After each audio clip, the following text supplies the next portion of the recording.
enough to knock me out, but I'm still holding the throne. You'll never know till it's over.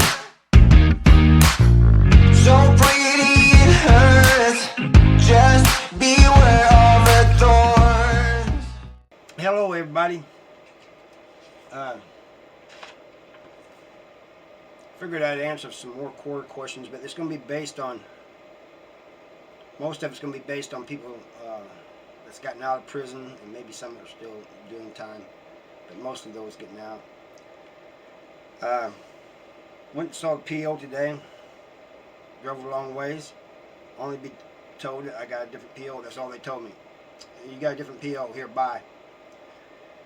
I don't know what happened to the email thing, and I was only having to send an email every 3 months. Now I'm having to go see them, but at least now they'll be closer. Anyway, if you're new, like prison content, subscribe, hit that like, share, comment. Alright, let's get into this. Somebody asked me, based on your experience, what advice do you have for those whose loved one is just released from prison? I'd actually have to give some suggestions and advice to both sides on that. Excuse me. For those getting out, be patient with your loved ones. They're excited that you're out. They want to talk to you. They want to hear stories. You may not want to talk, but they're just wanting to get to know you again, you know. Spend time with you and do things with you. And communication is going to be hard sometimes, you know. For those whose family members have just gotten out, be patient with them, because they just got out. Especially if they've done a lot of time, their mind is still in prison. You know, they're thinking like prisoners. You know, they may roll their clothes up instead of folding them. Don't get mad at them at things like that. That's just the way they're used to doing things.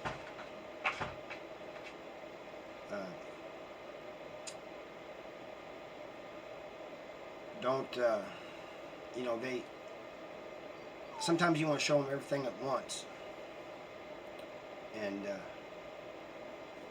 there's plenty of time. You know, there's time to do all this. One of the things when I first got out is I was given a phone, and then before I could even do anything with it, it was snatched from me, and somebody was showing me something else, and something else, something else, something else. And then, like, in the next few days, we went and saw different places and everything. You know, you got time to do these things, you know. But also understand the way they're thinking. They ain't gonna like crowds. At least that's my experience. They'll may want to sit with their back to the wall at a restaurant. Mindy and the kids are always gracious enough to let me have the wall. You know,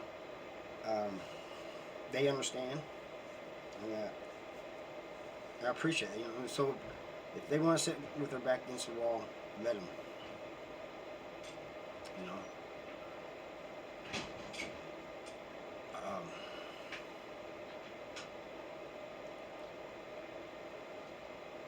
just, you know,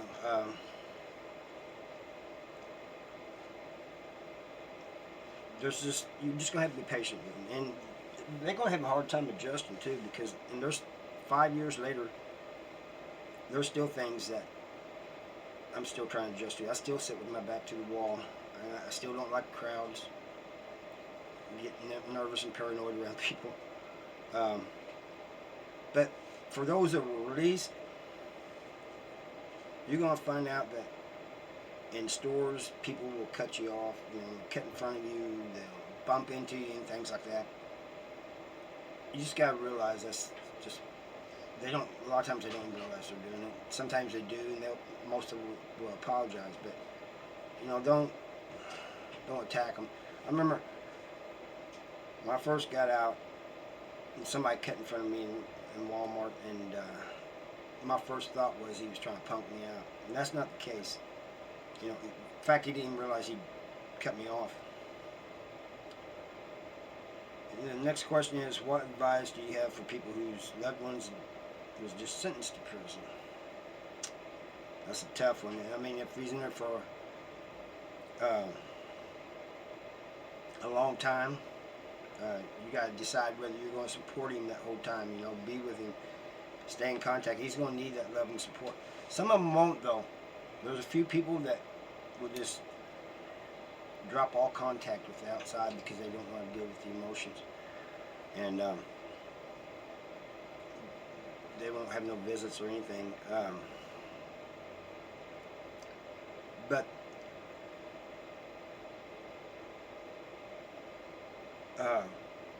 the ones that do write you, stay in contact, call you, and you visit them, they're going to crave that. You know, they're going. As soon as a visit's over, they're waiting for the next visit. You know, they're waiting for the next letter or email. They can't wait to get on the phone and call you. You know, so they need that support, and that's the best thing you can do for them, is just be there for them. Is everyday life starting to feel like a prison cell? To me, no. I did 29 years in a prison cell.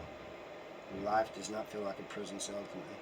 You know, like a lot of old head ex-cons say, I say this every day, your worst day in the free world is better than your best day in prison. And that's, to me, that's so true. Somebody says, your post helps me understand what my son is going through. Have others told you similar things? Yes, they have. But it's weird. I had many people tell me that I've helped them understand what their loved one in prison is going through, help them understand their loved one who's just gotten out of prison. I've even helped people deal with things. And one person told me I was helping him keep him sober. I don't know how I did that, but if I did, I'm very humble and glad I could help. But my goal was to keep young people from going to prison, and that's still my goal. But it just seems like I'm helping all these other people, older people, are telling me I've helped them in so many ways, and it's very humbling, and I appreciate being able to do that. You know, if I've helped you guys in any ways at all, I appreciate it. I mean, it humbles me, and I like that. How hard was it when you first left prison? Well, it's kind of comical. Some of it is. Rolling up my clothes, rolling up towels. Mindy would get so mad, and it was funny. You know, I was just in the habit of doing that, because you roll your stuff up and put it in a locker. You know, calling dinner chow. You know, young for the kids. It's chow time. You know. For a while, I had my prison ID for just like a few days, but I got rid of it. But I never had it on when I was out. But anytime I'd go to leave the house, I'd fill on my shirt for my ID. You know, because in prison you couldn't leave the shirt without having the ID clipped to your shirt. You couldn't leave the housing unit without having the prison ID clipped to your shirt. When I first went to prison, you could have it in your pocket. Later on, they got where you had to have it clipped. And so I, you know, almost panicked. But for the first few days, I wouldn't go out unless somebody told me to, that I could, you know.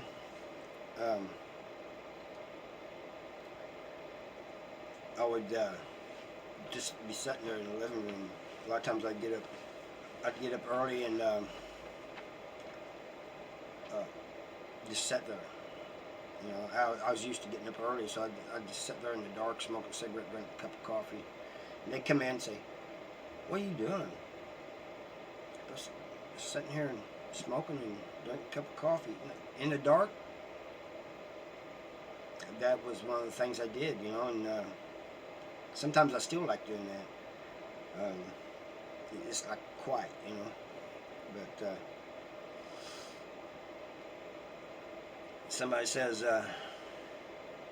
did you catch your case in St. Louis? You seem like a down-to-earth person, and most of the people in St. Louis are crackheads. No, I didn't catch my case in St. Louis. As far as white people in St. Louis being crackheads, some of that may be true, but I met some of them that was good people, you know, solid people, people you could depend on. And one of them was my buddy Kevin. But there was a lot of dudes from St. Louis, blacks and whites, you know, and yeah, some of them may have been crackheads. You know, they was always going to the dope man, but a lot of them was just good people. You know, made a mistake, or they grew up in a criminal life. You know, that's all they knew. It wasn't really about the other. Down to earth. I think I'm down to earth. But I come from a small town in south central Missouri, in Phelps County. It was called Newburgh. That's where I went to school out there. I lived actually on a farm like 12 miles or so south of that, out in the middle of nowhere. It still doesn't have internet service. But most of my life has been spent in prison. You know, I spent more time in prison than I have outside of prison. So I still think I'm down to earth. You know, I like to joke. I like the. I mean, I'll tell you. I'll always be honest with you. You know, somebody asks me, you know, if I've ever been in prison, I'm gonna tell them, yeah, I don't lie to people like that about things like that. You know. If I'm going to be dealing with you, I'm going to give it to you the way it is. You know, I'm going to tell you something you need to know before we go any further. I think that's about it. There's a couple more, but they're not really related. Save them for another time. So I hope that I've helped people that's just getting out. You know, don't give up hope. Don't, you know, keep your head up. Life's going to knock you down. Get right back up. You know, and I thank you guys for watching. And I'll see you next time. Bye.